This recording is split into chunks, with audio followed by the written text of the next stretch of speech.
बिहार स्वाभिमान आंदोलन के इस फेसबुक लाइव पेज पर हमारे माननीय अतिथियों के साथ आप सभी हमारे श्रोता और दर्शकों को हार्दिक अभिनंदन, स्वागत, वंदन है। आज का जो कार्यक्रम है छपरा कल, आज और कल, इस विषय पर हम सभी आज परिचर्चा करने वाले हैं। और आज मेरा भी सौभाग्य है कि वैसे महान विभूतियों के बीच में आज परिचर्चा में भाग लेने का सुअवसर प्राप्त हुआ है, जिनके दर्शन मात्र से आदमी धन धान्य हो जाता है। वैसे महान विभूतियों का परिचय आप सभी लोगों के बीच में अपने doctor Ashok Priyamvad sir, doctor Ashok Priyamvad sir जेडे इस्लामिया कॉलेज सिवान में आप हिंदी विभाग में प्राध्यापक के पद पर कार्यरत हैं। साथ ही साथ आप पीटीआई न्यूज़ के लिए आप सिवान से लिखते हैं, सभी लोगों का मार्गदर्शन करते हैं। दूसरे हमारे महान विभूति जिन्हें बड़े भैया के रूप में हम सभी लोगों ने आज तक दर्शन पाया है, वैसे माननीय श्री राकेश कुमार सिंह जी। राकेश भैया ऐसे तो बहुत सारे समाचार पत्रों के लिए लिखते हैं, फ्रीलांसर के रूप में, और फिर हिंदुस्तान समाचार पत्र के लिए भी लिखते हैं, और आप अंग्रेजी के प्रख्यात विद्वान भी हैं। तीसरे हमारे व्यक्तित्व हैं सतसैया के दोहरे अरुणावत के तीर, देखन में छोटन लगे घाव करे गंभीर। ऐसे हमारे महान विभूति बहुत ही कम उम्र में पत्रकारिता के क्षेत्र में आपने एक महती मुकाम को पाया है। वैसे महामानव हमारे श्री अमन कुमार सिंह जी, जो आप दैनिक भास्कर जो अखबार से हो जाएगा, जो सारण एडिशन निकलता है, आप उसके माननीय ब्यूरो चीफ के रूप में कार्यरत हैं, श्री अमन कुमार सिंह। चौथे हमारे अतिथि जुड़ने वाले हैं, अमन कुमार जी के उम्र के ही हैं, और शिक्षा क्षेत्र में आपने भी पत्रकारिता शुरू करते हुए आजकल दैनिक जागरण में ही आप बतौर जो है कार्यरत हैं, श्री अमृतेश जी। किसी कारणवश अभी नहीं जुड़ पाए हैं, लेकिन जुड़ने वाले हैं। तो आज हम सभी लोगों के जो परिचर्चा का विषय है छपरा कल और कल। हम अगर बात करें छपरा की, तो निश्चित रूप से छपरा जो कहा जाता है कि न्याय की जो धारणा उत्पन्न हुई वह सारण से हुई। पाषाण युग की अगर बात करें तो चिरांद की धरती यहीं पर है। अगर हम बात करें तो दानी मौर्य ध्वज जैसे व्यक्तित्व भी यहीं पैदा हुए। साथ ही साथ माँ अंबिका भवानी भी सारण में ही है। कहते हैं कि प्रभु श्री राम के अनन्य भक्त श्री हनुमान जी की भी माता जी का जन्म धरती यानी ननिहाल भी सारण ही है। और प्रभु श्री राम ने अहिल्या का उद्धार भी सारण में ही किया था। इतना ही नहीं, जब हम बचपन में थे तो मॉर्टिन चॉकलेट का नाम भी हम लोग यहाँ सुना करते थे, और कई चीनी मिल वगैरह भी यहाँ के प्रसिद्ध कल कारखानों में आते थे। बीच के कालखंडों में हमने कई चीजों को पाया है और कई चीजों को खोया भी है, और इन सारी चीजों पर हमारे माननीय अतिथिगण आज हम सभी लोगों का मार्गदर्शन करने वाले हैं। तो वैसे परिस्थिति में आज हम परिचर्चा की शुरुआत करेंगे। माननीय अशोक प्रियमवद सर की जो सारण का, छपरा का जो कल था, उसे आप किस रूप में देखते हैं? धन्यवाद। सारण एक बृहत्तर भारत का छोटा सा खंड है। इसकी सामाजिक सांस्कृतिक इकाई कहीं से अलग करके नहीं देखी जा सकती है। सिवान, छपरा, गोपालगंज यह एक ऐसा भूभाग है जिसकी विशिष्ट पहचान रही है। अतीत की बात अगर हम करें तो जहाँ से मानव सभ्यता की शुरुआत होती सर है। आपकी आवाज नहीं आ रही है। अशोक सर थोड़ा आवाज आपका कम है। मानव सभ्यता की शुरुआत की जो कहानी भारत में लिखी गई ज्ञात है, उसमें सबसे पहला पड़ाव चिरान में मिलता है। चिरान वह क्षेत्र है जो देश के 2-3 स्थानों पर ही वो चीजें पाई जाती हैं। नवपाषाण युग की ऐसी मृण मूर्तियां वहां पाई गई हैं जो देश के अन्य जगहों पर नहीं है, जिसे हम ऋग्वैदिक काल कहते हैं। उससे भी पूर्व की जो हमारी सभ्यता, संस्कृति और जीवन शैली थी, उसमें खनन में बहुत सारी ऐसी चीजें आई हैं जो कहीं से मेल नहीं खाती हैं हमारे ज्ञात इतिहास से, लिखित इतिहास से। तो वहां से सारण की यात्रा शुरू होती है और एक कंटिन्यूटी, एक सातत्य हम हर कालखंड में देखते हैं। नदियों के मिलने की वजह से वहां से जो व्यापारिक मार्ग गुजरते हैं वो बनारस, प्रयाग और इधर के समस्त क्षेत्रों से बंगाल तक की यात्रा किया करते थे। तो व्यापार का भी एक बहुत प्रमुख केंद्र सारण था। उसके बाद जो क्षेत्र विकसित हुआ वह रिविलगंज आया व्यापार का एक प्रमुख केंद्र के रूप में। पौराणिक कथाएं जो चर्चा में आई वो हमारे सामने है। सबसे पहले थोड़ा सा हम जानते तो हैं, अतीत की बात तभी होगी। मध्यकाल में सबसे पहले आपको ये आश्चर्य होगा कि 1200 ईस्वी में बख्तियार खिलजी ने बिहार पर आक्रमण किया, लेकिन अगले 300 वर्षों तक सारण से वो कोई भी रेवेन्यू कलेक्ट नहीं हुआ। ऐसा विद्रोही प्रकृति और स्वभाव है सारण का। पहली बार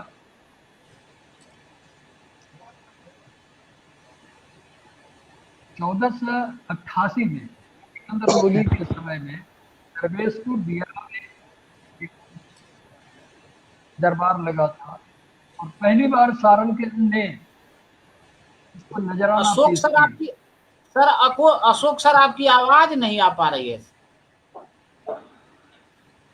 माइक के पास थोड़ा सा ऐसे लेंगे तो आवाज अच्छी है।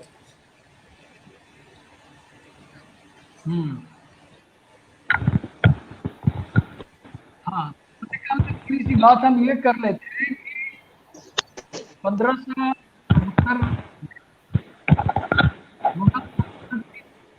स्थापित हुई थी। 80 तक पूर्ण रूप से सारण आ गया था, लेकिन ऐतिहासिक युद्ध बाबर हुआ था 6 मई 1500 को आगरा युद्ध के नाम से जाना जाता है। वह एक निर्णायक युद्ध था और उसमें बाबर की जीत हुई थी। अफगान बंगाल के शासक साम्राज्य को सारण करने का मतलब ये है कि सारण का अशोक सर इसको यहाँ पर लेंगे तो आवाज अच्छी आएगी। अशोक सर इसको यहाँ पर लिया जाए, क्योंकि वह जो है आपका जो है ना, ये जो आपका है इसको यहाँ पर लिया जाए।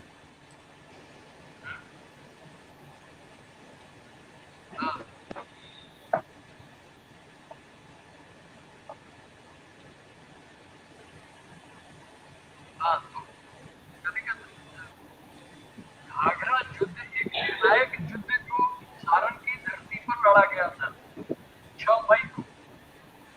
ये याद रखने की इसलिए जरूरत है कि उस युद्ध से भविष्य तय हुआ सारण का। बंगाल के शासक और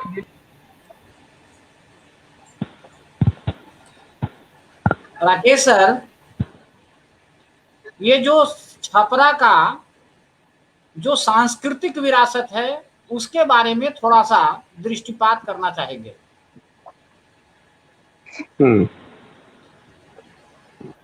मैं राकेश,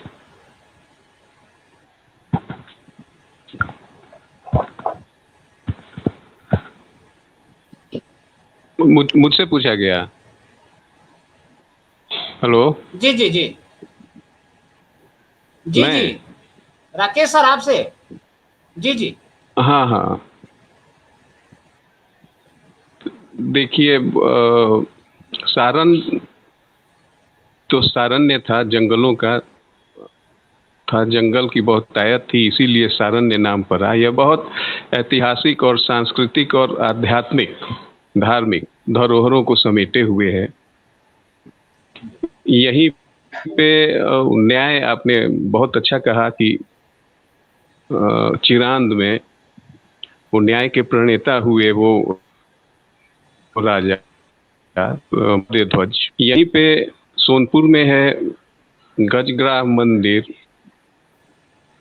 शिव और विष्णु वैष्णव मत सम्मिलन का मंदिर है। ऐसा मंदिर नहीं मिलेगा। अंबिका भवानी है धार्मिक, वो कल्याण के शक्ति अंक में निकला था कि वह प्रसिद्ध शक्ति है। अब तक हम है कि दक्ष प्रजापति का कनखल में है, उत्तराखंड में। लेकिन मैं वहां गया था और दुर्गा सप्तशती में कहा गया है कि राजा सूरत और समाधि वैश्य ये गंगा नदी के तट पे जाके और देवी की मिट्टी की मूर्ति बनाकर इन्होंने पूजा शुरू की और देवी प्रसन्न हुई और मनवाया इन लोगों को। तो मिट्टी की मूर्ति, गंगा का तट आमी ही है जहाँ राजा सूरत और समाधि वैश्य जिन लोगों ने वहाँ पूजा की थी। और वहाँ अंबिका भवानी का जो मंदिर है वो दीर्घ सती भी वही हुई थी, वो कुंड भी यहाँ पे है। जी। क्या जी।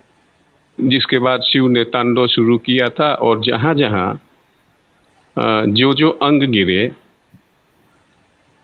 शक्तिपीठ, वो शक्तिपीठ कहा गया। तो चूंकि यहाँ पे पिंडी और भक्ति है, यहाँ कटी प्रदेश देवी का गिरा अंबिका भवानी, इसीलिए यह शक्ति। और ये तो अंबिका भवानी का हो गया। धार्मिक रूप में सोनपुर का हो गया। और जब से होश है और सोनपुर मेला हम लोग जाया करते रहे, इसे हमेशा उद्घाटन के समय सोनपुर मेले के अंतर्राष्ट्रीय स्तर के मेला बनाए जाने की बातें विभिन्न मंत्रियों की जाती रही, कुछ नहीं हुआ और उसका स्वरूप खत्म होता गया जा रहा है। फिर आपने कहा ननिहाल है अहल्या का, दधीची आश्रम तो यहाँ नहीं है, लेकिन दधीची का मंदिर भी है जो वह प्रेरणा देने वाला है। प्लस यहाँ पे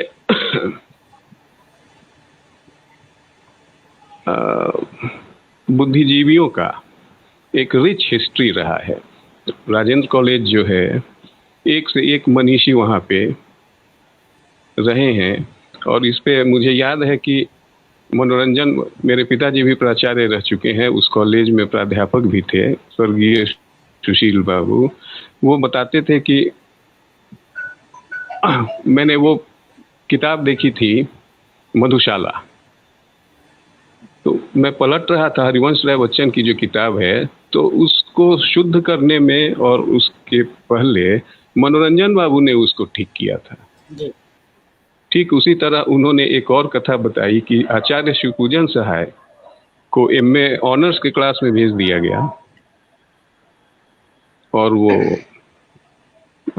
7th या 8th या कुछ नॉन मैट्रिक थे, बट तो लड़कों ने टेस्ट करना चाहा और उन्होंने कहा कि जयशंकर प्रसाद वाली, आप कौन सा है वो, बहुत उतुंग शिखर पे। तो शिवपूजन सहाय जी मुस्कुराए थे और उन्होंने कहा था कि ठीक है, जयशंकर ने जब यह लिखा था तो मेरे पास उसने भेजा था कि इसका संपादन जरा कर दीजिए। तो सोचिए छात्रों की, तो इतना रिच लिगेसी हम लोगों का है। बहुत नाम है, आप जानते होंगे, बहुत नाम है वहाँ। और एक डिसिप्लिन, एक शैक्षणिक और खेल कूद का माहौल बहुत बढ़िया था। इन कोर्स ऑफ टाइम डिके होता चला गया। फिर तो कॉलेज में और स्कूलों में आज की स्थिति आप देख ही रहे हैं। कहते हैं लोग कि ठीक है, क्लास आने की ज़रूरत नहीं है। तो ये रिलीजियस हो गया, एकेडमिक हो गया, रिच बार। छपरा का बार बहुत रिच था जी। और इंडस्ट्रीज के मामले में उस जमाने में, अभी अशोक प्रियंबल जी ने कहा था कि वो द फर्स्ट और सेकेंड नगर पालिका रिविलगंज की है। सोचिए कितने हम लोग कॉन्शियस थे राइट्स के प्रति और अपने एक व्यवस्था बनाने के लिए। ओल्डेस्ट है शायद नगर पालिका रिविलगंज की, वहाँ जहाजें आया करती थी। वर्तमान में परिदृश्य हो गया है सारण जिले का और छपरा का कि यह जितने ऐतिहासिक महत्व की सुविधाएं हम लोगों को मिली थी निस्तनाबूद हो गई हैं और सारा शहर झील में तब्दील इस वर्ष तो देखने को मिला। वह राजा टोडरमल के जमाने का खनवा नाला जिसमें हाथी स्नान करते थे, इतना गहरा था। Drainage system, most effective drainage system, कहीं जल जमाव नहीं, वो नदी में जाके सब गिरते थे। और जब नदी में ज़्यादा पानी आता था तो उस नाले के थ्रू खेतों में आते थे और सिंचाई होती थी। आज अतिक्रमण है, नेशनल ग्रीन ट्रिब्यूनल ने बार बार कहा है, ना कुछ नहीं हो पा रहा। प्रशासन इस पे तो याद आ रहा है एक्टिव जुडिशियरी के बारे में। अमेरिका में एक जब जुडिशियरी ने फैसले देने शुरू कर दिया सुप्रीम कोर्ट में, तो एक्सिक्यूटिव परेशान हो गया और जॉनसन प्रेसिडेंट थे उस समय। उन्होंने कहा कि बहुत हो गया, let the judiciary pass the orders, the executive will not execute it. वही हाल है ऑनवर्ड्स टू। फिर यहाँ पे इंडस्ट्रियल हब जो था वह ड्यूरिंग दैट इनफेमस एरा जंगल राज, वह तो ग्रेवयार्ड बन गया मढ़ौरा। आपने चर्चा की थी, 4 नेशनल और इंटरनेशनल रिप्यूट के इंडस्ट्रीज थे वहाँ। Morton, Saran engineering, sugar mill और वो मिल, शुगर मिल और इनको खुलवाने के नाम पे राजनीति करके कितने सांसद बन गए, कितने एमएलए बन गए, लेकिन वह ग्रेवयार्ड हो गया। Industries during that black era of those days. और भी रिलेशन यहाँ से हुआ, पॉलिटिकल रिलेशन इश्यूज को लेके वोट तो उन्होंने पाया। कुछ हमारे ऐसे जनप्रतिनिधि हैं जो उनका इतना ऐसा डिस्टेस्ट रहा कि उनका स्टेटमेंट हमने छापा भी था कि वो कहते हैं कि it is a democracy, vote देना मजबूरी है लोगों की, जाएंगे कहाँ और वोट देंगे तो कैसे देंगे, ऑन कास्ट बेसिस। तो टेकन फॉर ग्रांटेड पॉलिटिशियंस लेते रहे हैं। हाँ, क्रिमिनल बैकग्राउंड रहा, वैसे लोग रिप्रेजेंट किए। जिन फैमिलीज के लोग वे आर ड्राइंग बुलॉक कार्ट्स, वो आज हजारों करोड़ के स्वामी बन गए हैं at the cost of people of Saran. They excelled. और एक मजेदार बात बताता हूँ, अखबार में आया और जब मैं लिखने लगा 1986 I started with Navbharat times, later on two times of India, फिर द टेलीग्राफ, वट एवर। तो हॉस्पिटल पे लिखा और नगर पालिका पे मैंने लिखा। हॉस्पिटल पे लिखा कि ये कुव्यवस्थाएं हैं, ऑपरेशन थिएटर में मकड़ी के जाले हैं और नरक बन गई है नरक पालिका। हो गया। मेरे पिताजी भी, he was a journalist also, he was so many things.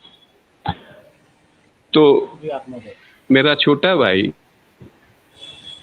Mukesh उनकी प्रेस की कतरने लाया और बोला कि आपने क्या नया लिखा है। हमने कहा क्या बात है, दिखाओ। तो बोले देखो 30 साल पहले हॉस्पिटल के बारे में जो कुव्यवस्थाएं बाबूजी ने लिखी है, फिर वही। सर, तो द सिस्टम इज, एक पर्सनल एक्सपीरियंस की बात है। एक सिविल सर्वेंट ने मुझे बताया, he confided in me rather, कि crores of Arabs, billions, trillions development में खर्च अगर हुए हैं तो वो नजर आना चाहिए। But you know Rakesh, we the bureaucrats, हम लोग घुन हैं एट द एक्सपेंस ऑफ। तो इसको तो बदलना चाहिए। That awareness should come first. On to you sir.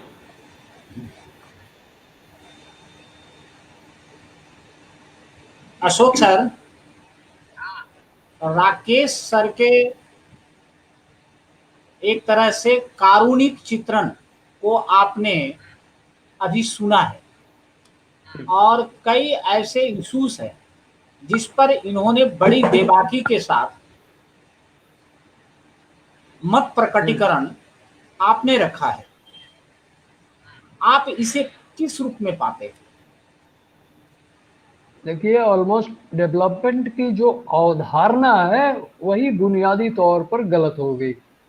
आज़ादी के बाद से ही विकास की जो अवधारणा हमें विकसित होनी चाहिए थी वह विकसित नहीं हो। कारण उसका ये होगा कि नकारात्मक उद्देश्यों के ऐसे बोलिए, ऐसे।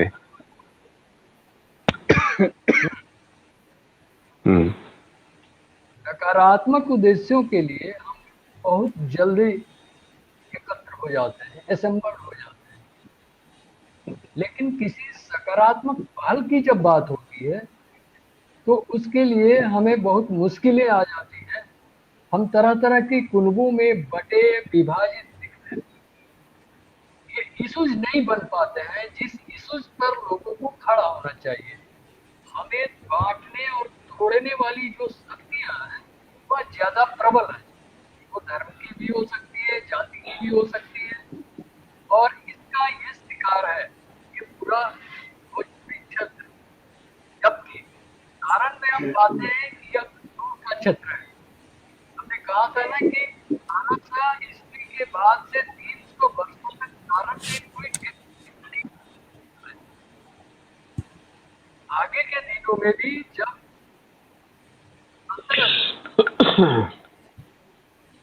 अंग्रेज आए, अंग्रेजों के जमाने में भी विद्रोह की प्रवृत्ति और प्रकृति बदली नहीं सारण की।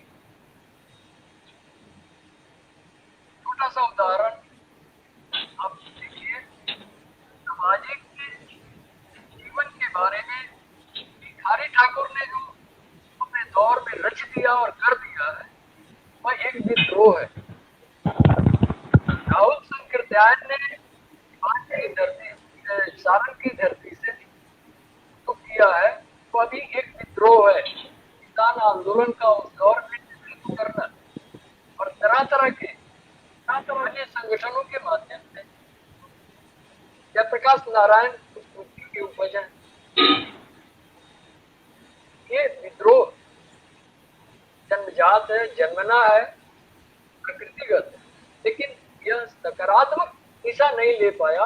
अफसोस इस बात का है और इसके लिए जिम्मेदार राजनेता भी है, हमारी शिक्षा का भी इस पर प्रभाव है।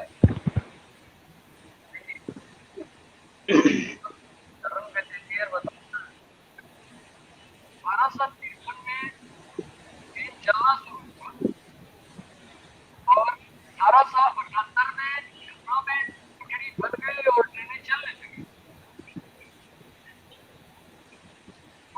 अब आना जाना शुरू हुआ।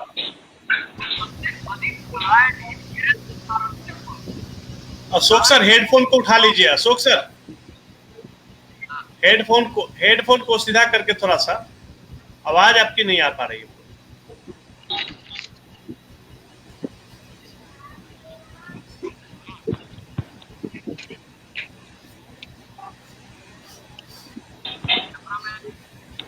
जी बोला जाए अशोक सर।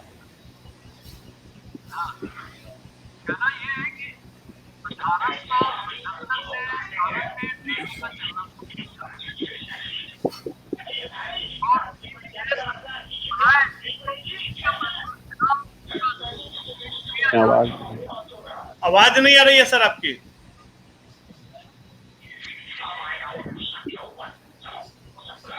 अमन सर। जी जी आवाज मिल रही है जी।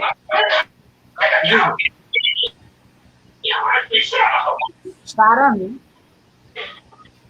छपरा जो है समाजवाद का जन्मस्थली रहा है। राहुल सांकृत्यायन, जयप्रकाश नारायण जी जैसे व्यक्तित्व की भूमि रही। समाजवाद के माध्यम से यहाँ प्रयोग होता रहा। समाजवाद के नाम पर कई लोगों ने अपना राजनीतिक रोटी भी सेका, लेकिन छपरा या सारण का कल्याण उससे संभव नहीं हो पाया। क्या इसे आप समाजवाद के विनष्टीकरण के रूप में इसे देखते हैं, या समाजवाद के नाम पर राजनीतिक रोटी सेकने वालों ने सारण छपरा के साथ धोखा किया है? इसे आप किस रूप में देखना चाहते हैं? सबसे बड़ी बात कि सारण ही नहीं, पूरे मैं देश की बात करूं यदि समाजवाद के, तो भारत देश में ही मूल रूप से समाजवाद कभी आया ही नहीं। और समाजवाद, कुछ समाजवादी लोग हुए हैं, कुछ कम्युनिस्ट लोग हुए हैं इंडिया में, भारत में, लेकिन कम्युनिज्म कभी नहीं आया। तो इस सूरत में हम उसके सापेक्ष में यदि सारण को देखें, तो सारण मूल रूप से वैसा कोई समाजवाद से ताल्लुकात, हाँ राहुल सांकृत्यायन का यहाँ बहुत ताल्लुकात है। एकमा परसागढ़ से जो मठ है वहां पर इतिहास जुड़ा हुआ है, लेकिन समाजवादी के तौर पर यदि देखें तो यहाँ पर वैसे कोई विभूति नहीं है या वैसे कोई व्यक्ति नहीं है जिन्होंने समाजवाद को एक अमल किया हो। मैं आज का जो विषय है और छपरा अतीत, वर्तमान और कल और भविष्य, मतलब कल, तो मैं मूल विषय पर लौटने की कोशिश कर रहा हूं। सबसे पहले तो डॉक्टर सूर्यदेव कुमार जी और राकेश भैया जी और आदरणीय शिवान कॉलेज से जुड़े हमारे अशोक सर को हार्दिक स्वागत है।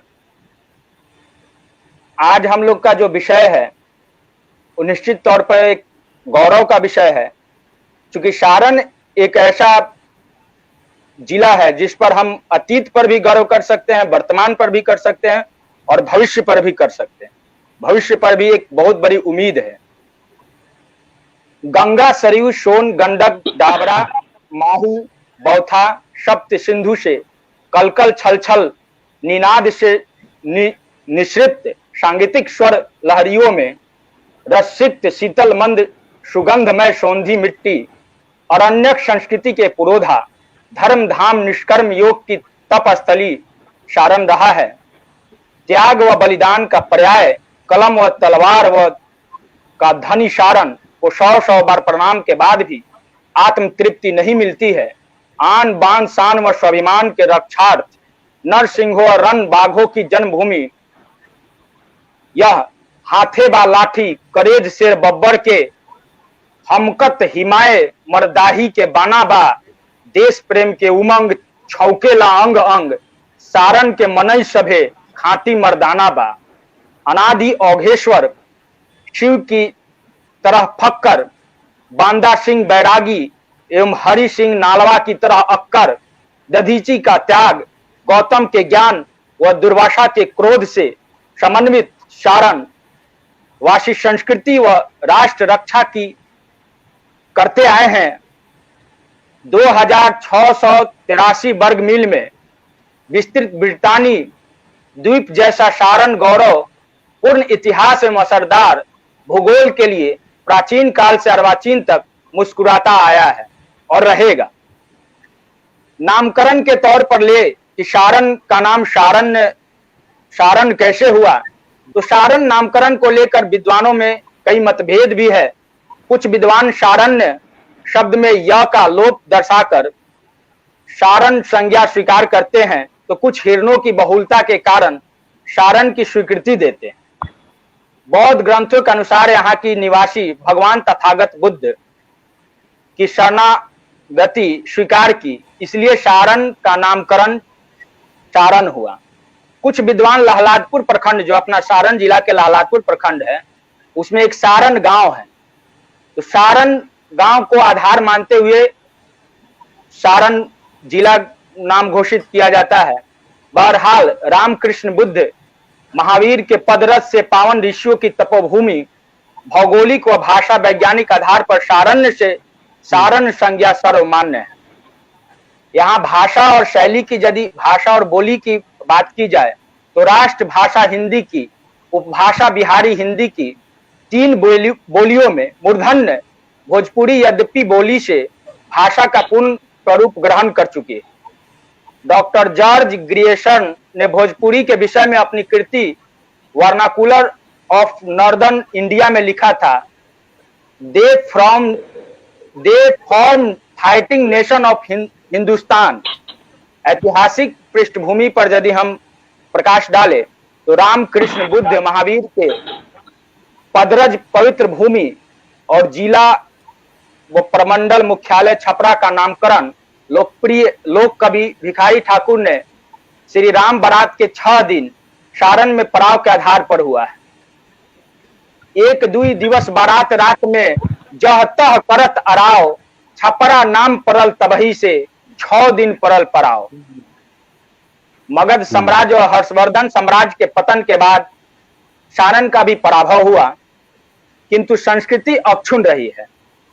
13वीं और 18वीं शताब्दी तक का सारण तुर्क, अफगान व मुगलों के अधीन रहा है। बाबर की सारण में मौजूदगी तथा आईने अकबरे मुताबिक सारण में 11 महाल व 10 गांवों का जिक्र मिलता है। जैसा कि हम लोग अध्ययन में भी ये चीज सामने आई है। 1766 में लॉर्ड क्लाइड का छपरा आगमन हुआ था और सारण सरकार की मान्यता मतलब ऐतिहासिक दस्तावेज के तौर पर मानी जाती है। वीरों की जन्मभूमि भी सारण रहा हुआ है। तानी नहीं सारण की महिरेफन शमशीर में, राणा का नगाड़े बजते हैं बड़े संगीन में। बहरहाल प्रथम स्वतंत्रता संग्राम 1857 में बाबू कुंवर सिंह के नेतृत्व में सारण के रणबाघे के पंजे का मजा मिला है।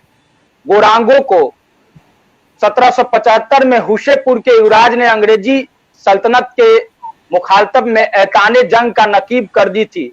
सारण गजेटियर में भी हम लोग को मिलता है कि Faiz Shahi was Kunwar Singh of Saran in fact was probably the first to rise standard to revolt.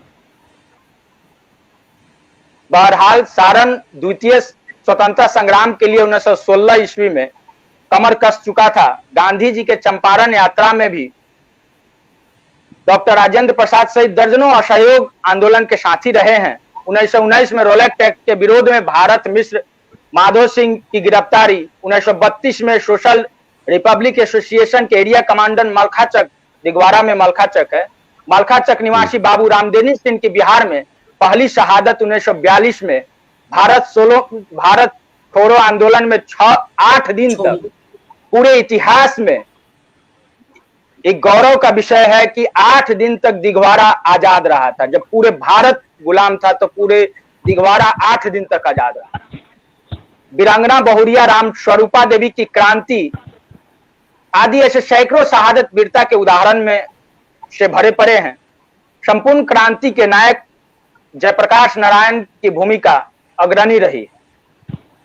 स्वतंत्र भारत के प्रथम राष्ट्रपति डॉक्टर राजेंद्र प्रसाद ही नहीं, सारण के बिहार को 5 मुख्यमंत्री दिया है सारण। साहित्य, पत्रकारिता, खेल आदि में सारण रोज इबारतें लिखते आया है। बाबू बासुनायक सिंह, महेंद्र मिश्र, भिखारी ठाकुर, रघुवीर नारायण, अर्जुन सिंह आसान की परंपरा को आगे बढ़ा रहे डॉक्टर राजेश्वर सिंह राजेश, तैयब हुसैन प्रीत अभी वर्तमान में है लोग, जौहर जाफियावादी जैसे कवि, कहानीकार, नाटककार, तो बाबू सुचित सिंह, राजवंशी सिंह की पहलवानी भी जिंदा है। अर्थशास्त्री गोरखनाथ, सबसे और गौरव की बात है कि यहाँ मरहौरा जो प्रखंड है वहां के अर्थशास्त्री गोरखनाथ सिंह हुआ करते थे, उनकी जीवंतता है। संगीत के क्षेत्र में भी शास्त्रीय संगीत की परंपरा व लोकगीत की परंपरा कायम है, तो खेल के क्षेत्र में सारण की असाधारण प्रतिभा राष्ट्रव्यापी है। राजनीति की दशा व दिशा हेतु मजबूत में भी है। वर्तमान, ये तो हमारा अतीत भी गौरव के लिए है, हम वर्तमान भी ऐसा है जिस पर हम गौरव कर सकते हैं। सारण का वर्तमान में भी ऐसे कुछ युवा से लेकर तमाम ऐसे प्रेरणा स्रोत है जिस पर हम गर्व के साथ कह सकते हैं कि हम सारणवासी हैं। सबसे पहले तो सारण जिला के ही एक महिला है सविता सिंह।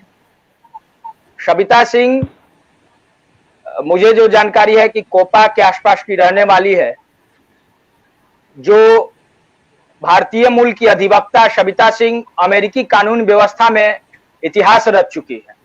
अभी वर्तमान समय में वह अमेरिका में जज है जी मुकरेरा। और शायद जो मुझे जानकारी है कि सविता सिंह पहली एशियाई अमेरिकी महिला है, पहली जो सारण की रहने वाली। दूसरा, जो अभी हाल फिलहाल हम लोगों ने भी प्रमुखता से जगह दिया था अपने अखबारों में, रजत कुमार सिंह जो इसरो के टॉपर रहे, नंबर 1 रैंक, पूरे इंडिया में पहला रैंक लाने वाला आपके शिताब दियरा गांव के, शिताब दियरा के रहने वाले रजत कुमार सिंह है। लाला टोला के निवासी हैं रजत कुमार सिंह। जेपी के गांव जो लाला टोला है, जो मूल रूप से लाला टोला जहां मिडिल स्कूल है, जिसमें जेपी जी भी शायद पढ़ाई वहीं से किए थे, प्रारंभिक शिक्षा वहीं से हुई थी, और रजत का भी प्रारंभिक शिक्षा वहीं से हुई। और पूरे इंडिया में इसरो में पहला रैंक लाने वाला रजत। इतना ही नहीं, सारण की बेटी अमेरिका के विश्वविद्यालयों में टॉपर रही हुई, अमेरिका के विश्वविद्यालय में टॉपर रही है। कोपा के निवासी है चंद्रशेखर सिंह, उनकी लड़की है खुशबू, जो अमेरिका के विश्वविद्यालय में स्टूडेंट ऑफ द ईयर का सम्मान हासिल कर चुकी। तो कई एक ऐसे उदाहरण से भरे हैं वर्तमान समय में, जिस पर हम वर्तमान पर भी ये गर्व के साथ कह सकते हैं कि वो सारण जिला के ही रहने वाले। और क्योंकि वर्तमान इतना मजबूत रहा है तो स्वाभाविक है भविष्य, हाँ कुछ चुनौतियां जरूर है। सारण जिला के इतिहास को जो समेटे आए हुए हैं, निश्चित तौर पे वर्तमान ने भी बखूबी निभाया है, लेकिन भविष्य के साथ कुछ चुनौतियां जरूर है। लेकिन भविष्य भी एक गौरवपूर्ण है, क्योंकि वर्तमान हमारा अच्छा है, वर्तमान हमारा अभी अच्छा है, इसलिए भविष्य भी एक निश्चित तौर पे गौरव से भरा होगा। और आदरणीय राकेश भैया ने सारण जिला का जो इतिहास रहा है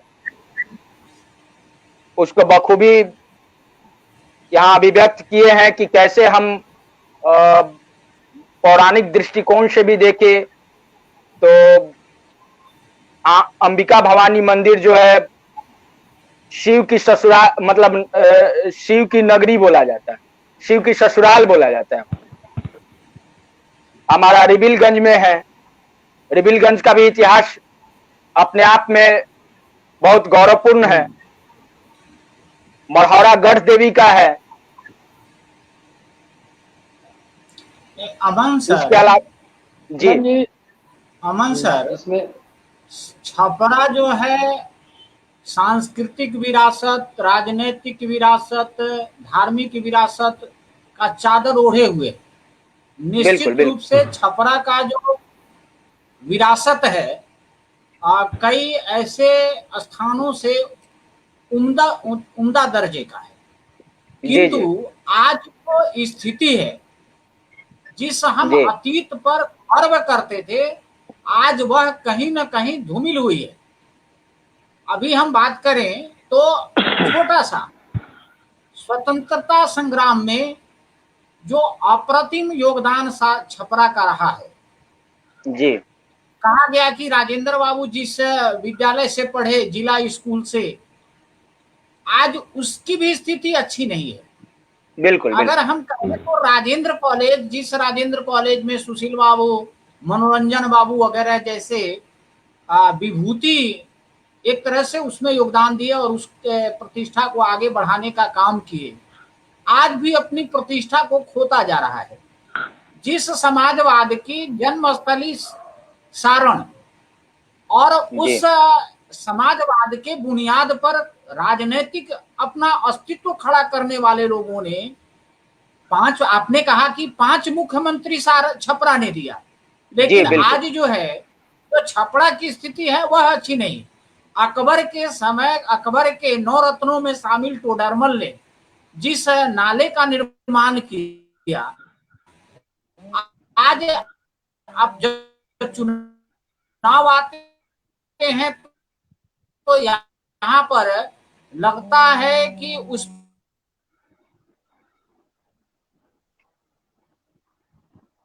सूर्यदेव जी आपकी आवाज नहीं आ रही है। आवाज नहीं। सूर्यदेव जी अमन जी, नेटवर्क प्रॉब्लम है हमको लगता है। अमन जी, जी हेलो। जी जी आवाज मिल रही है। अतीत की, वर्तमान की सारी बातें तो हो गई और बहुत ऊंचाइयां मिले, इतिहास में बहुत ऊंचे मुकाम हासिल किए। चिंता की बात यह है कि आम जनजीवन में जो बदलाव आना चाहिए वह बदलाव दिख नहीं रहा। चिंता की बात यह है, व्यक्तिगत रूप से कोई बहुत ऊंचाई हासिल कर ले किसी भी क्षेत्र में, लेकिन जी आम जनजीवन, आम लोग जिसके लिए ये पूरा सिस्टम बना हुआ है, उनके जीवन स्तर में, उनके रहन सहन में तब्दीलियां न आए, उनके सोच में बदलाव न आए, तो ये चिंता की बात होती है। और ये चिंता हमें सारण में भी दिखता है या कहीं भी दिखता है। जब हम बदलाव की बात करेंगे कि नहीं हमारे में बदलाव होना चाहिए, तो ये बदलाव शुरू कहाँ से हो और उसका नेतृत्व कौन करेगा? ये बुद्धिजीवी जिन पर हमें गर्व है, ये नेता जिनके तामझाम से हम ठगे हुए हैं और ठगे जाते रहे हैं, आगे भी अगर ऐसी ही स्थितियां रही कि उनके पीछे हम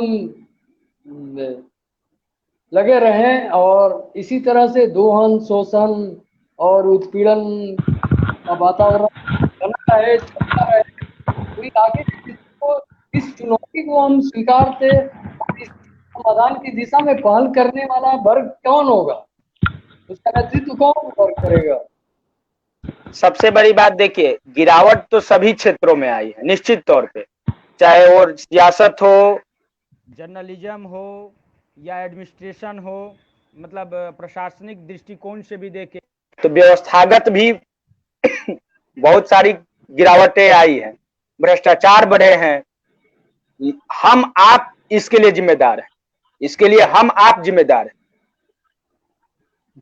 जिनके ऊपर हम मान लेते हैं हम जिस सेक्टर में हैं, यदि हम अपने आप में ईमानदार है, हम अपने प्रति ईमानदार है, तो हम अपनी सिस्टम को कम से कम रोक तो सकते हैं। हम ठीक है, हम बहुत कुछ नहीं अमूलचूल परिवर्तन कर सकते हैं। यदि हम पत्रकारिता के क्षेत्र में हैं तो गंदे लोगों को, वैसे लोगों को आने से रोक तो सकते हैं। हम जर्नलिज्म में विशुद्धिकरण तो कर सकते हैं। ऐसे हर व्यक्ति अपने, यदि अपने प्रति ईमानदार है तो अपने सिस्टम के लिए खुद ही जिम्मेदार है। अब राजनीति में अच्छे लोग भी हैं, लेकिन वो लोग क्यों मान लेते हैं कि हम तो अच्छे हैं, हम अच्छे हैं, ठीक है, लेकिन वो अपने तक ही सीमित रख लेते हैं। खुद को ईमानदार, खुद में ईमानदारी क्या होती है? कुछ नहीं होती है।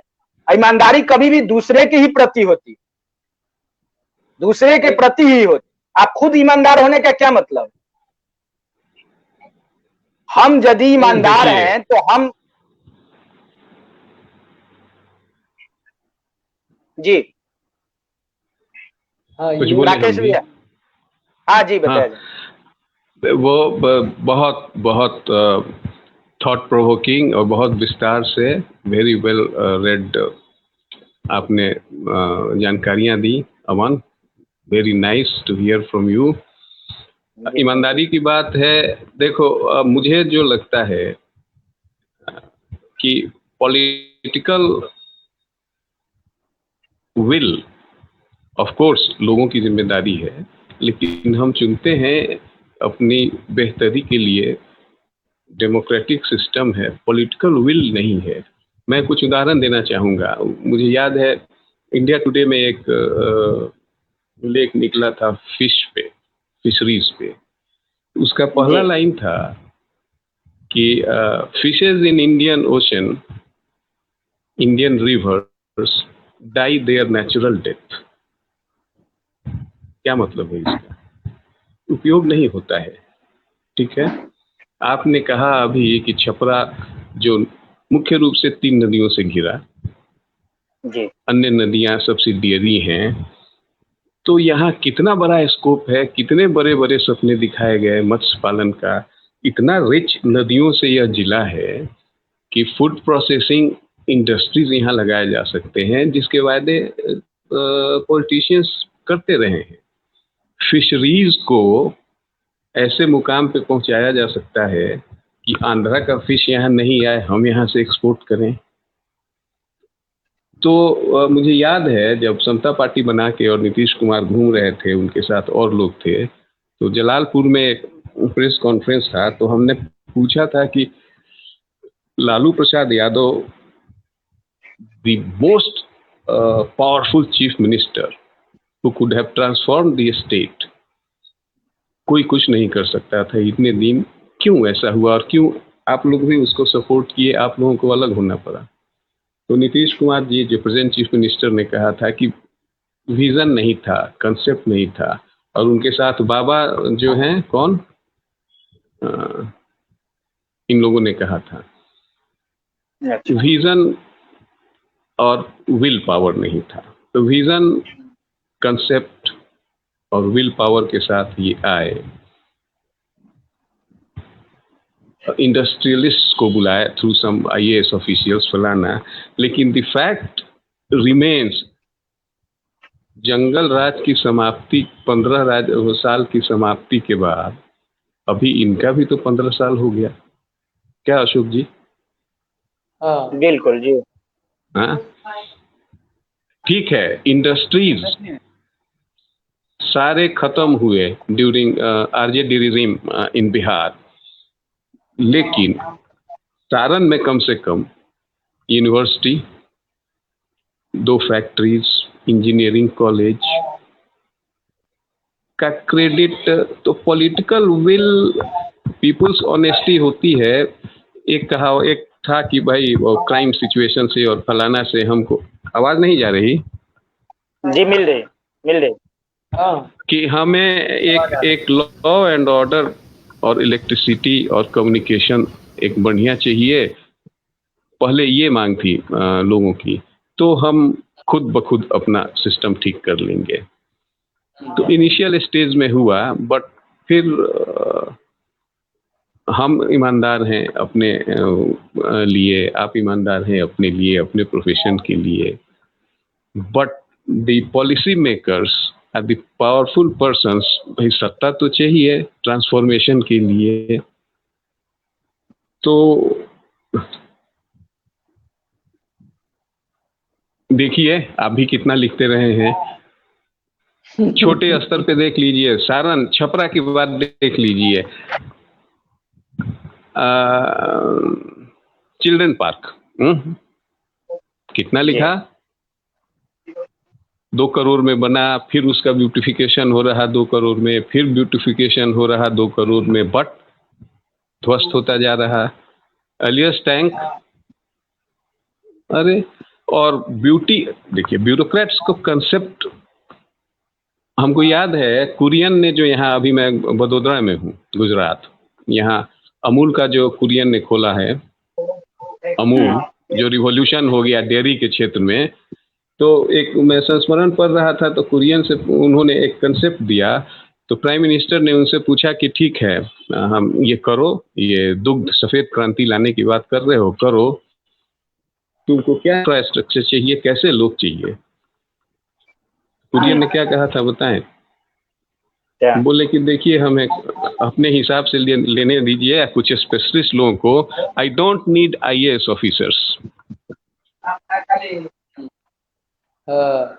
For my this project. क्या अब आप देखिए अमन छपरा में जो आज जहां कहीं पानी नहीं लगती थी, उस कैसे इसके पहले के डिस्ट्रिक्ट मजिस्ट्रेट ने जो नाला बनवाया वो सड़क से ऊपर है, 2 फीट ऊपर, नाला कहाँ जाएगा पानी? क्या see it is a matter of great investigation also कि इस पर भी क्या किया जाए और लिखा जाए, लेकिन फिर वही बात है कि आप लिखते रहें। और हालांकि ऐसा नहीं, अमूल के कुछ परिवर्तन भी हुए हैं, परिवर्तन भी होते हैं लिखने से, इसका भी नहीं। हम लोग, आपको याद होगा कि जो फुटपाथ 4 करोड़ का बना था और टूटते गया, हम लोग ने उसको प्रमुखता से लिया, तो उस पर इंक्वायरी सेटअप हुआ, पुनः निर्माण हुआ, ठीक है। उसमें चूंकि ठेकेदार ने उस समय अवधि में था तो ठेकेदार की ही पैसा लगा, लेकिन उसकी जरूरत भी हम लोगों ने फिर वो एक बीच में बना दिया गया था फुटपाथ मोना साहेबगंज की तरफ, उसको तोड़वाना पड़ा, अंत तक तोड़वाना पड़ा, तो उसका कोई तो देखो तो कितना प्रयास करना पड़ता है, जबकि होना चाहिए था। हैं? अब डिस्ट्रिक्ट मजिस्ट्रेट प्रेस कॉन्फ्रेंस हो चुका है, डिरेल्ड हो ही चुका है, इसमें नो डाउट। फिर इसका फ्यूचर बढ़िया हो सकता है। फिर एक तो सबसे बड़ा जो प्रॉब्लम है, anywhere everywhere in the state, Chhapra के संदर्भ में बात करें, सिवान का भी मैं देख रहा हूँ, अशोक पांडे जी का मोहल्ला वो भी झील बना हुआ है, गोपालगंज में राकेश जी अतिक्रमण की जो समस्या है, अतिक्रमण। राकेश जी, हाँ बोलिए। हाँ, इसमें ये बात पूरी बात ऐसा लग रहा है जैसे आजादी पहले जो ऐसे बात कीजिए, आवाज कट रही है आपकी। आजादी के पहले जो जमींदार हुआ करते थे, हाँ आवाज आ रही है? पहुंच रही है आवाज? हाँ हाँ हाँ हेलो, हाँ पहुंच रही, तो पहुंच रही। जो ब्यूरोक्रेट्स की जो बात आपने बड़ी अच्छी उठाई। आजादी के पहले जो जमींदार हुआ करते थे, आजादी के बाद क्या ये नहीं कहा जा सकता कि उस सिस्टम का ट्रांसफॉर्मेशन IAS और ब्यूरोक्रेसी के रूप में हो गया? आजादी के बाद बहुत बदलाव नहीं हुआ, वही सिस्टम आजादी के बाद ब्यूरोक्रेसी में तब्दील, मानसिकता वही रही। यस और उसी रूप में ये रूल करने आ गए। हाँ, उसी अंदाज में अनदर रूलर्स, हाँ, उनकी प्रतिबद्धता, अनदर सेट ऑफ रूलर्स। हाँ हाँ, ट्रांसफॉर्मेशन हो गया आजादी के बाद। और लगाव देश के लोगों के, आम जनों से नहीं था, उनके दुख दर्द से नहीं था, उनको विलासिता से था, और वे विलासी बनते गए, अपने इर्द गिर्द संसाधनों को इकट्ठा किया और अपने व्यक्तिगत डेवलपमेंट के लिए जो हो सकता था वो सारे पाप किए उन्होंने। आमजन के प्रति Exactly. उनकी प्रतिबद्धता नहीं रही, चाहे वे डॉक्टर्स हो, इंजीनियर्स हो, IAS हो या और भी वैसा वर्ग हो। ये आप मानेंगे? हाँ हाँ हाँ, और मेजॉरिटी ऑफ जो- मेजॉरिटी ऑफ देम। हाँ, मेजॉरिटी इंडिविजुअल की बात नहीं। और जो नेता हमने प्रोड्यूस किया आजादी के बाद, वो नेता भी उनके साथ हो लिया, नेक्सस हो गया। नेक्सस हो गया। और आम आदमी, उसके बीच एक नया वर्ग का उदय हुआ है, जो नवोदित वर्ग आया सामने। ठाट बाट, विलासिता, अय्यासी और बंदूक, एक नया गिरोह। Yes, her criminalisation of politics. Her community ने अपने भीतर से पैदा करने की एक मनोवृत्ति देखी जाने लगी। और आमजन जातियों में, कुनबों में तोड़े गए।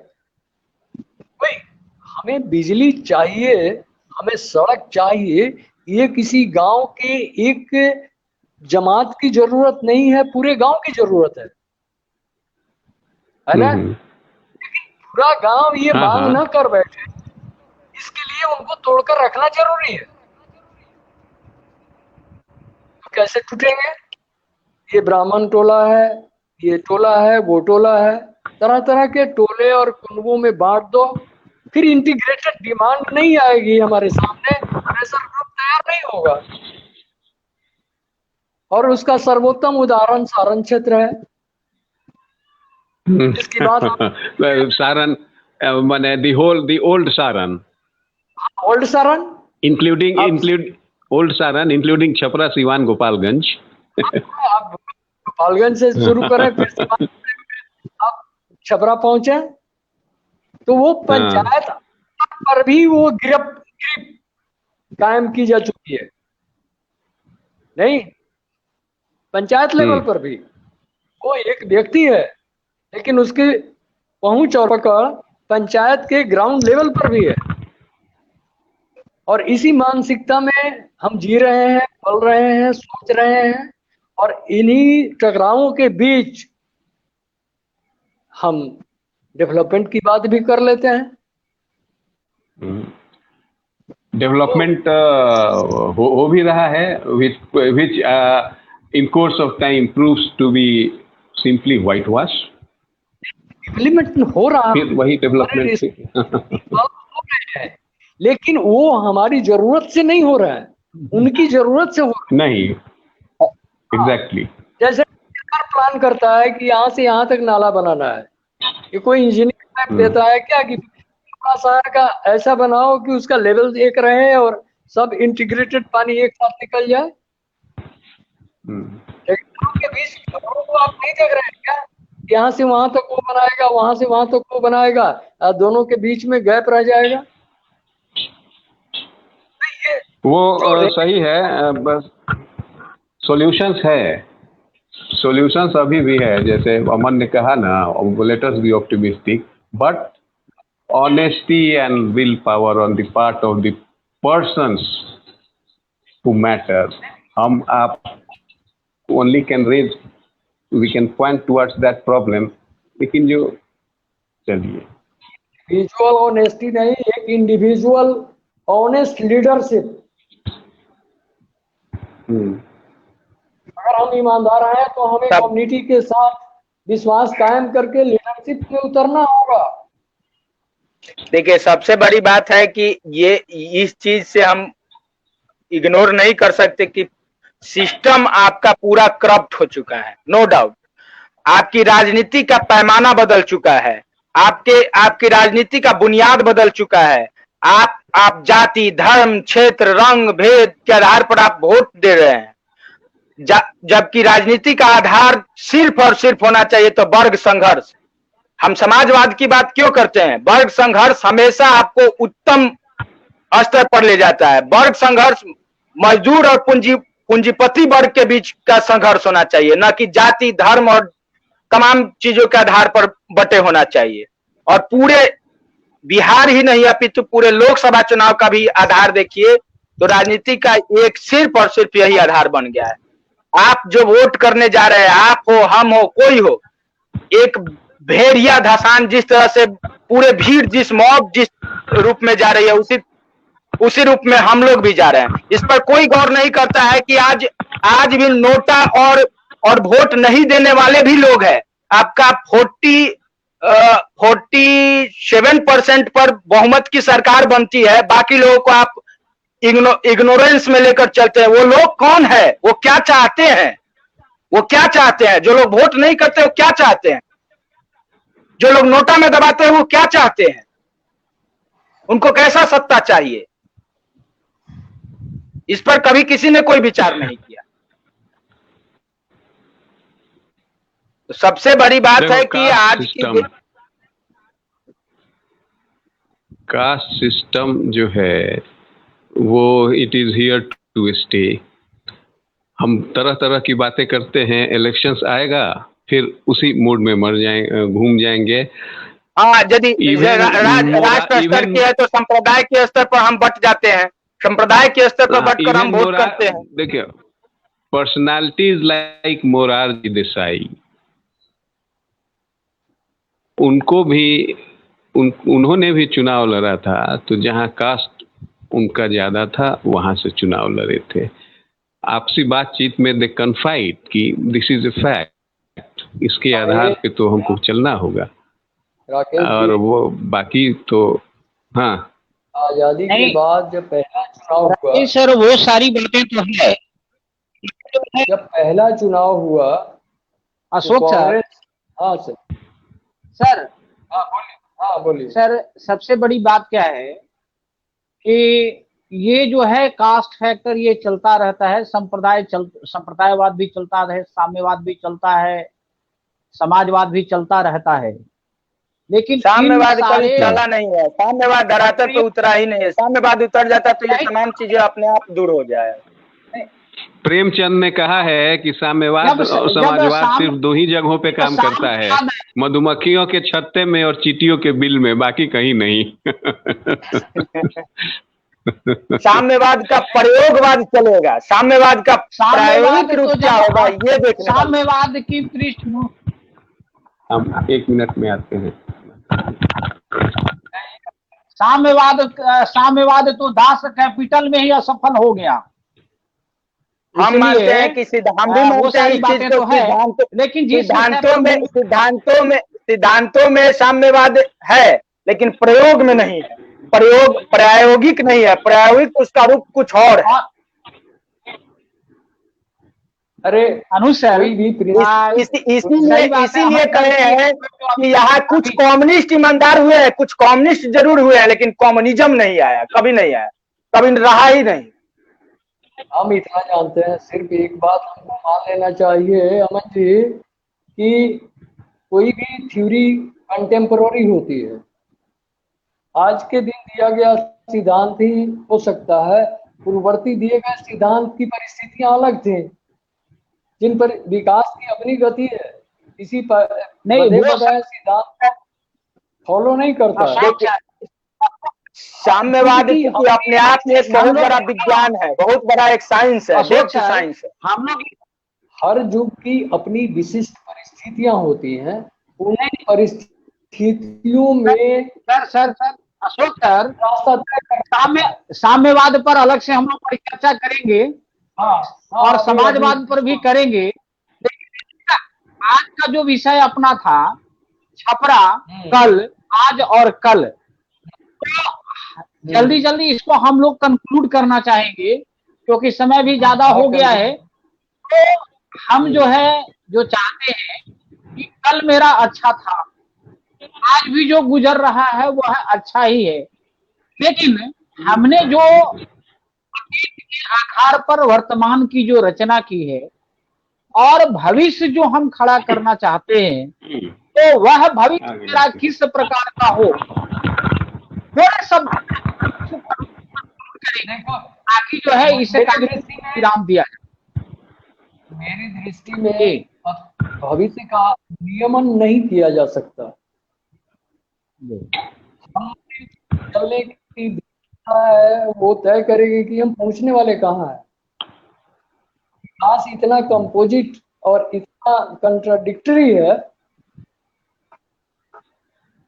इसलिए जब एक बड़ी बदलाव की बात हम करेंगे, राष्ट्रव्यापी बदलाव की बात करेंगे, बिहार व्यापी बदलाव की बात करेंगे, तभी हम इस गुंजलक से निकल पाएंगे। अकेले सारण और सिवान के लोग किसी बड़े बदलाव के बारे में क्या सोच सकते हैं? जो गति चल रही है, इसके लिए बड़े जनमत की जरूरत है, बड़े बदलाव के लिए। रह गई बात जो आगे आने वाली चुनौतियां हमें दिख रही हैं, उसमें एक ईमानदार और अच्छे लोग हमारे सामने आए जिनकी उनको आगे करें। समाज की भलाई इसी में है। आने वाले चुनावों में भी अच्छे लोग अगर आते हैं जिनकी निष्ठा समाज के विकास के साथ है, वो सिर्फ अपनी दबंगई और तरह तरह के आमदनी और अपने रैकेट का सिंडिकेट बनाकर न चलने वाले हों, आम जनता से जुड़ने वाले हों, तो सावधान रहने की जरूरत सिर्फ उन नेताओं से है जो एक सिंडिकेट में जीते हैं, क्योंकि वे प्रतिनिधित्व करते हैं आम जनता के, लेकिन उनका पूरा का पूरा कारोबार 5 साल तक चलता है एक सिंडिकेट में, उससे बाहर वो जा नहीं पाते।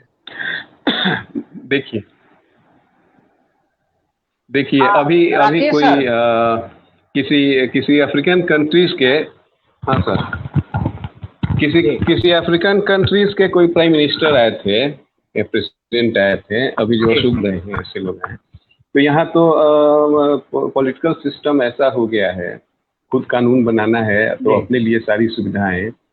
तो उन प्रेसिडेंट ने यहाँ के कुछ एमपी से और लोगों से पूछा था कि आप पॉलिटिक्स, अच्छा इस पार्टी से you are minister of politics, और क्या करते हैं आप? वो ये लोग दे वर टेकन अबैक, बोले कि और क्या, मुख्य रूप से मैं राजनीति ही करता हूँ, यही मेरा प्रोफेशन है, यही कमाने खाने का धंधा है, यही है। तो वो इतने छोटे कंट्री का प्राइम मिनिस्टर बोला, ओ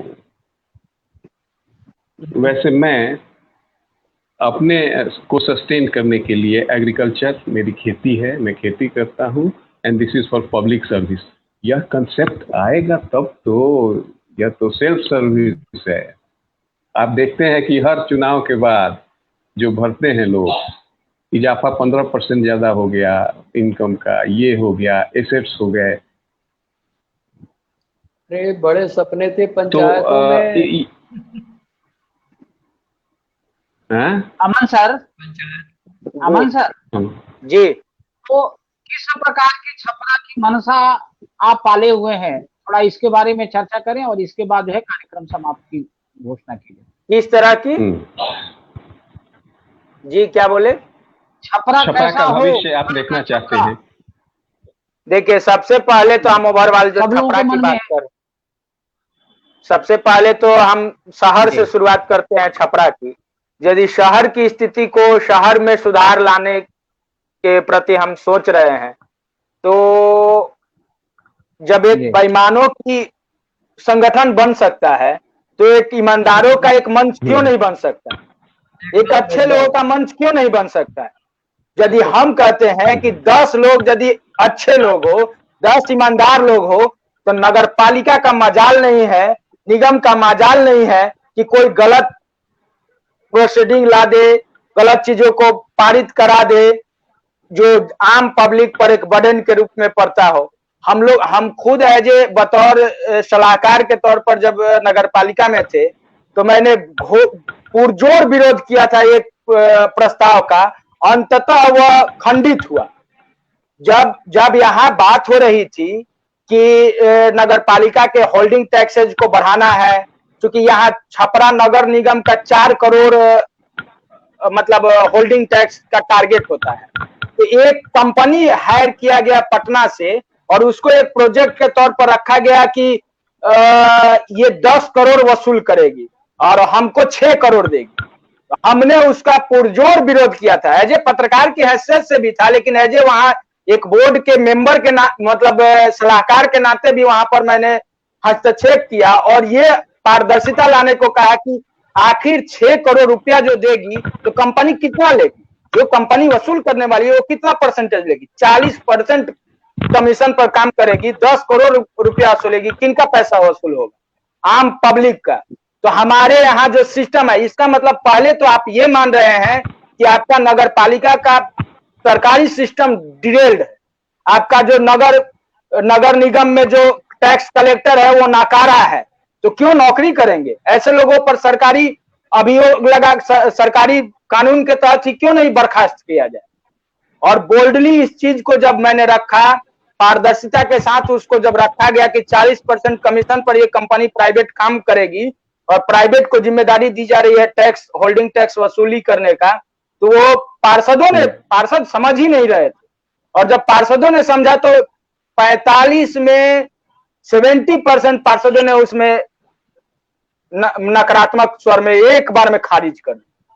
तो हम कहते हैं कि हम, आप और तमाम ऐसे जो लोग हैं, तो एक जिस लेवल पे है, जहां पर है, एक हम मंच बनाए। मंच हम ये नहीं कर रहे कि सियासत करने के लिए या जो कुछ भी, उसका कोई नामकरण भी ना हो तो कोई जरूरत नहीं है। एक मतभेद, एक मन होना चाहिए, एकजुट होना चाहिए। हम एक जगह जिस सेक्टर में है वहां पुरजोर विरोध करें, गलत कार्यों को रोके, कम से कम गलत काम को होने से तो रोक रहे हैं। रही बात पूरे जिले की, छपरा जिले की, तो पंचायती स्तर पर भी सुधार की जरूरत। पंचायती स्तर, चूंकि देखिए अपना सिस्टम जो बना हुआ है बहुत ही अच्छा है। पंचायत, वार्ड से लेकर फिर जो एक पंचायत बना है, पंचायत से प्रखंड, प्रखंड से जिला। आप जरा गौर करेंगे, पूरे लॉकडाउन में एक ही सिस्टम आपका काम कर रहा था, जन वितरण प्रणाली। जन वितरण प्रणाली में कितनी खामियां हैं आप जरा देख लीजिए। 44 पीडीएस दुकानदारों को बर्खास्त किया गया, टर्मिनेट किया गया, सस्पेंड किया गया उनका लाइसेंस। क्यों? भ्रष्टाचार था। 44 जो पकड़ में आया वो। तो आप कानून देखे, खाद्य सुरक्षा अधिनियम 2012 का यदि हम हवाला दे तो उसमें स्पष्ट किया गया है कि वार्ड स्तर पर एक कमेटी बनी हुई है, बना हुआ है, कागज में बना हुआ है, वार्ड स्तर पर बना हुआ है, पंचायत स्तर पर बना हुआ है, प्रखंड स्तर पर अनुश्रवण समिति बना हुआ है, जिला स्तर पर बना हुआ है। तो वार्ड स्तर पर उसमें ऐसा सिस्टम बनाया गया है कि आप एक अनाज का दाना भी आप चोरी नहीं कर सकते। ऐसा सिस्टम है आपका पहले से। हमको आपको कुछ नया करना नहीं है, नजर खोल कर रखना है। अब मान लीजिए हारा हुआ वार्ड पार्षद, जीता हुआ वार्ड पार्षद और वार्ड सदस्य यदि रहता है, तो आप क्या चोरी कर लीजिएगा? आप चोरी कर लीजिएगा? कोई पीडीएस दुकानदार चोरी कर लेगा? आपका अनाज की हकमारी कर लेगा? नहीं कर सकता है। यदि हारा हुआ का हकमारी हो रहा है उसके हिस्से की, तो वो विरोध करेगा। जीता हुआ का कर नहीं सकता है। वार्ड स्तर पर है, पंचायत स्तर पर, मुखिया लेवल पर है, हारा हुआ मुखिया, जीता हुआ मुखिया। आज का जो परिचर्चा था, छपरा कल, आज और कल, बहुत ही सफल वार्ता हुई है, सफल परिचर्चा हुई है और आगामी दिनों में भी अपने माननीय अतिथियों से मार्गदर्शन हम सब भी प्राप्त करते रहेंगे। आज का कार्यक्रम यहीं पर समाप्त की जाती है। धन्यवाद जी, धन्यवाद।